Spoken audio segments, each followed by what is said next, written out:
जय श्री कृष्णा। राधे राधे दोस्तों। ठाकुर जी के प्रति हमारा प्रेम और भक्ति भाव यह हमारे दिल से होनी चाहिए। जो भक्त लड्डू गोपाल की सेवा करते हैं वो पूरे अंतरात्मा से करते हैं। लड्डू गोपाल के बिना भक्तों का मन कहीं भी नहीं लगता। भक्त लड्डू गोपाल की सेवा अपने परिवार के सदस्य अपने ठाकुर जी की तरह करते हैं। लड्डू गोपाल से हमारा रिश्ता बिल्कुल हमारे दिल से जुड़ा होता है। परंतु जो लोग लड्डू गोपाल को मात्र एक मूर्ति मानते हैं, उन्हें लड्डू गोपाल की सेवा करने वाले लोग ढोंगी और ये सारा कुछ ढोंग लगता है। जिन्हें लगता है कि एक मूर्ति के पीछे हम अपना समय क्यों बर्बाद करें, क्यों हम उनके लिए इतना सब कुछ करें। ऐसे नास्तिक को अपने कर्मों की सजा भुगतनी ही पड़ती है। और कैसे एक नास्तिक जब आस्तिक बनता है और लड्डू गोपाल की कृपा प्राप्त करता है, इस कहानी में हम आपको बताने वाले हैं। यह बिल्कुल एक सत्य घटना है जो वंदना जी के साथ घटी है। वंदना जी कहती हैं कि मेरे परिवार में मैं, मेरी सासू माँ, मेरा बेटा बहू और उनका 1 साल का बच्चा रहते हैं। जब मैं शादी के बाद अपने ससुराल आई तो मैंने अपने ससुराल में लड्डू गोपाल की सेवा होते हुए देखा। मेरी सासू माँ लड्डू गोपाल की सेवा बहुत ही प्यार से किया करती थी। परंतु सच बोलूं तो मुझे कभी भी इन सब चीजों में कोई दिलचस्पी नहीं रही है। मुझे लड्डू गोपाल के प्रति कभी भी आकर्षण महसूस नहीं हुआ है। मेरे दिल में कभी भी लड्डू गोपाल के लिए ना भक्ति आई है, ना ही प्रेम आया है।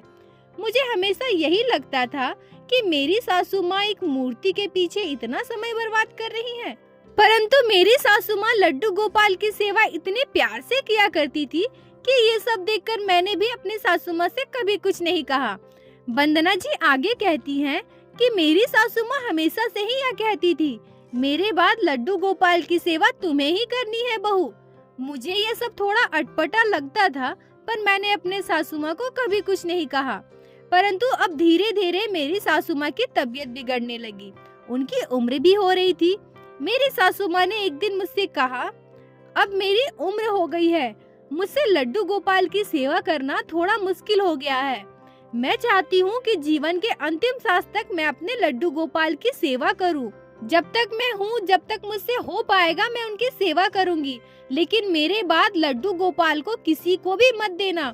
उनकी सेवा तुम करना बहू। लड्डू गोपाल की सेवा मेरी सास किया करती थी और उनके बाद मैं, और मेरे बाद मैं चाहती हूँ कि मेरी बहू लड्डू गोपाल की सेवा करे। कुछ दिनों के बाद वंदना जी की सासू माँ की मृत्यु हो जाती है। वंदना जी कहती हैं कि मेरी सासू माँ के मृत्यु के बाद मैं लड्डू गोपाल की सेवा करने लगी, जैसे मेरी सास लड्डू गोपाल की सेवा किया करती थी। मैं भी बिल्कुल वैसे ही सेवा करने लगी। परंतु यह सब कुछ दिनों तक चलने के बाद मुझे अच्छा नहीं लगने लगा। मुझे सारी चीजें बोझ सी लगने लगी थी।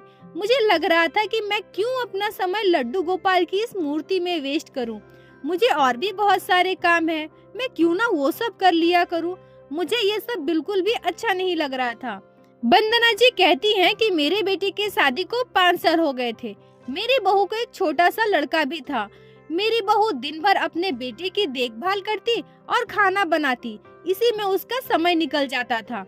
मुझे लड्डू गोपाल की सेवा करनी होती थी, साथ ही साथ घर के दूसरे काम भी करने होते थे, तो मुझे बिल्कुल भी समय नहीं मिल रहा था। घर के काम के साथ साथ लड्डू गोपाल की सेवा करो, ये मुझसे बिल्कुल भी नहीं हो रहा था। एक दिन मैंने सोचा क्यों ना मैं लड्डू गोपाल को पैक करके स्टोर रूम में रख दूं। अगर लड्डू गोपाल बाहर रहेंगे, मंदिर में रहेंगे, तो ही मुझे उनकी सेवा करनी पड़ेगी। अगर वो नहीं रहेंगे तो मुझे उनकी सेवा भी नहीं करनी पड़ेगी। और वैसे भी मेरी सासू माँ ने लड्डू गोपाल को किसी को देने से मना किया था। मैं उन्हें किसी को कहाँ दे रही हूँ, मैं तो उन्हें स्टोर रूम में रख दूंगी। वह ऐसे घर पे भी रह जाएंगे और मुझे उनकी सेवा भी नहीं करनी पड़ेगी। ये सब सोचकर वंदना जी ने लड्डू गोपाल को कपड़े में लपेटा और एक बक्से में बंद करके स्टोर रूम में रख दिए। वंदना जी की बहू तो अपने बेटे और खाना बनाने में ही व्यस्त रहती थी और उन्हें जो भी समय मिलता था वो टीवी देखने और फोन चलाने में ही गुजार देती थी। वो कभी पूजा पाठ भी नहीं किया करती थी, न ही अपने घर के मंदिर में जाती थी। तो उन्हें लड्डू गोपाल के बारे में ज्यादा जानकारी भी नहीं थी, तो लड्डू गोपाल पर उन्होंने कभी ध्यान भी नहीं दिया। ऐसे ही कुछ दिन बीत गए, परंतु अब उनके घर में अजीबोगरीब घटनाएं घटने लगी, जिसे सुनकर आप भी चौंक जाओगे। एक बार वंदना जी का बेटा कुछ सामान लेने के लिए स्टोर रूम में गए थे, तो उन्हें किसी बच्चे की रोने की आवाज सुनाई दी। वह इधर उधर देखने लगे, परंतु कोई भी नहीं दिखा। तब वह खिड़की को खोलकर बाहर की ओर झांकने लगे। उन्हें लगा हो सकता है कोई बच्चा खिड़की के बाहर रो रहा हो, परंतु खिड़की के बाहर भी उन्हें कोई भी नहीं दिखा। वो सोचे कि हो सकता है हमारा बेटा होगा, जाकर देखूं तो वो क्यों रो रहा है। जब वो अपने कमरे में जाकर देखे तो उनका बच्चा तो सो रहा था। वह बिल्कुल चौंक गए। उनका बेटा सो रहा है तो फिर कौन रो रहा था? उन्होंने सारी बातें जाकर अपनी माँ वंदना जी को बताई। वंदना जी ने बिल्कुल ही इस बात को इग्नोर कर दिया। उन्होंने इस बात पर बिल्कुल भी ध्यान नहीं दिया। परंतु यह घटना यही नहीं रुकी। उनके साथ ऐसी चौंकाने वाली घटना फिर से घटी। एक दिन वंदना जी की बहू कुछ सामान निकालने के लिए स्टोर रूम में गई थी। उन्हें वैसे ही एक बच्चे की रोने की आवाज सुनाई दी। वह घबरा गई और दौड़कर स्टोर रूम का गेट बंद कर दिया और वापस आ गई। वापस जाकर उन्होंने अपनी सास और अपनी पति से सारी बातें बताई कि स्टोर रूम में किसी बच्चे की रोने की आवाज आ रही है। अब वंदना जी के मन में कहीं न कहीं थोड़ा शक हुआ कि दोनों को स्टोर रूम से बच्चे की रोने की आवाज क्यों आ रही है। परंतु वह कहते हैं ना कि जब इंसान नास्तिक हो तो उन्हें किसी भी चीज का ज्ञान नहीं होता।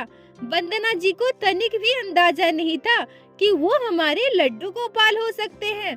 लड्डू गोपाल बाल स्वरूप में हैं, हमें पुकार सकते हैं। उन्होंने इस बात पर थोड़ा भी ध्यान नहीं दिया। इस बात को वो वही टालकर खत्म कर दी। परंतु उसी रात उनके जीवन में एक ऐसी घटना घटी जिससे वंदना जी और उनके परिवार के पूरे जीवन को ही बदल कर रख दिया। वंदना जी आगे कहती हैं कि उसी रात मेरे पोते को बहुत ही तेज बुखार आया, इतना तेज कि वो आंखें भी नहीं खोल पा रहा था। हम सभी बहुत परेशान हो गए और भागते हुए डॉक्टर के पास ले गए। डॉक्टर ने जब मेरे पोते को देखा तो कहा कि इस बच्चे को अभी एडमिट करना पड़ेगा, इसकी स्थिति बहुत ही नाजुक है। ये सारी चीजें इतनी जल्दी हो गई थी कि हमें कुछ समझ में ही नहीं आ रहा था कि अचानक से बच्चे की तबीयत इतनी खराब कैसे हो गई कि डॉक्टर ये सब कह रहे हैं। एडमिट करने के कुछ घंटों के बाद डॉक्टर साहब कहते हैं कि बच्चे की स्थिति बहुत ही क्रिटिकल है, हमारे हाथ में जितना होगा हम उतना करेंगे। आप लोग भगवान से प्रार्थना कीजिए कि सब कुछ ठीक हो जाए। अब सब कुछ भगवान के ही हाथ में है। वंदना जी आगे कहती हैं कि पता नहीं क्यों मुझे अचानक से मेरे बेटे और बहू की बातें याद आती है। उन्होंने स्टोर रूम में किसी बच्चे की रोने की आवाज सुनी थी। मुझे पता नहीं क्यों ऐसा लग रहा था कि मेरी गलती की सजा मेरे पोते को मिल रही है। मेरा पोता कल तक तो बिल्कुल सही था, बिल्कुल ठीक था, अचानक से ऐसा कैसे हो सकता है। लड्डू गोपाल को मैंने डब्बे में बंद करके रखा है, वो स्टोर रूम में बंद है, उसी की सजा कहीं न कहीं मेरे पोते को मिल रही है। वंदना जी अचानक उठकर खड़ी हो जाती है और अपने बेटे बहू से कहने लगती है, मुझे अभी घर जाना होगा। वंदना जी आगे कहती है कि मेरा बेटा मुझसे कहने लगा, माँ तुम अकेले घर कैसे जाओगी, कितनी रात हो गई है, अभी तुम्हारा अकेले जाना ठीक नहीं होगा। मैंने अपने बेटे से कहा, अगर मैं आज घर नहीं गई तो बहुत देर हो जाएगी और इस अनहोनी को होने से हम सब नहीं रोक पाएंगे, मुझे अभी ही घर जाना होगा। वंदना जी घर वापस आती है। जल्दी से जाकर सबसे पहले स्टोर रूम का ताला खोलती हैं और उस डब्बे से लड्डू गोपाल को निकालती हैं। रोते हुए लड्डू गोपाल से क्षमा मांगते हुए लड्डू गोपाल की फिर से प्रतिष्ठा अपने मंदिर में करती है। वंदना जी वही मंदिर में लड्डू गोपाल के चरणों में बैठकर रोने लगती है और अपने पापों की क्षमा लड्डू गोपाल से मांगती है। वो लड्डू गोपाल से लगातार क्षमा मांगे जा रही थी और कह रही थी, हे प्रभु, हे बाके बिहारी मेरे ठाकुर जी, मेरे कर्मों की सजा मेरे पोते को मत दीजिए। इसी तरह रोते रोते पता नहीं चलता कब वंदना जी की आंख लग जाती है। जब उनकी नींद खुलती है तो वो देखती है कि सुबह हो गई है और लड्डू गोपाल को प्रणाम करके झट से वो अपने फोन उठाती है। फोन में देखती है तो उनके बेटे का मिस कॉल होता है। वो जल्दी से अपने बेटे को फोन लगाती है और उनका बेटा उधर से कहता है, माँ आप बिल्कुल ही परेशान मत होइए, बाबू बिल्कुल ठीक है। मैं कल रात से ही आपको कॉल लगाने की कोशिश कर रहा हूँ, पर आपका कॉल नहीं लग रहा। सुबह सुबह कॉल लगा तो आपने कॉल नहीं उठाया। बाबू कल रात से ही ठीक हो गया है और अब आपको हॉस्पिटल आने की कोई जरूरत नहीं है। बस कुछ देर के बाद डॉक्टर आकर चेकअप करेंगे, फिर हम सब बाबू को लेकर घर आ रहे हैं।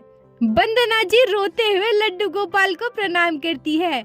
वह उन्हें धन्यवाद देती है और कहती है, हे बाके बिहारी, हे मेरे लड्डू गोपाल, आपने मेरी प्रार्थना सुन ली, उसके लिए आपको कोटि कोटि प्रणाम। वंदना जी उस दिन से लड्डू गोपाल की सेवा बहुत ही प्यार से करने लगी।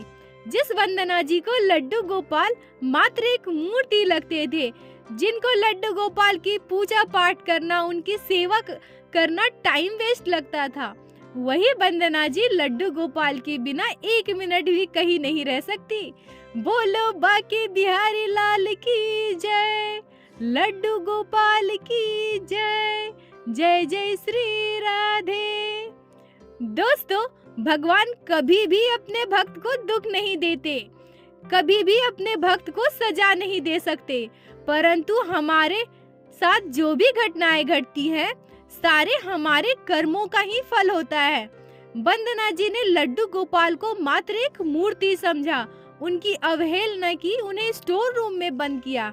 वंदना जी ने कितना बड़ा पाप किया था और पापों की सजा तो उनको मिलनी ही थी, परंतु जब हम कोई अच्छा कर्म करते हैं, भगवान की सेवा करते हैं, तो भगवान हमारी रक्षा हर एक मुसीबत से अवश्य करती है।